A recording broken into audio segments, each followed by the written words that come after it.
Mana 19-iyun bugun, xudo xohlasa, klientlarimizga dastavkani olib chiqib ketamiz. Har kuni kechqurun dastavkamiz chiqadi viloyatlarga.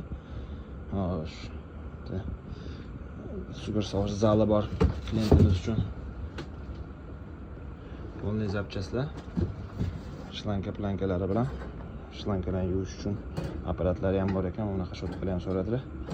Xo'sh, bu har xil klientlar uchun antibriklar. Ko'pchilik yaxshi bilib qoldi o'zi nima narsaligini buni. Turkiyaniki, achinkovka qilingan, sifati zo'ri. Melasti firmasiniki. И boshqa klientlarimiz uchun mo'yshiy sredstvolarimiz. Chimikatlar. Bu hammasi mo'yshiy mana.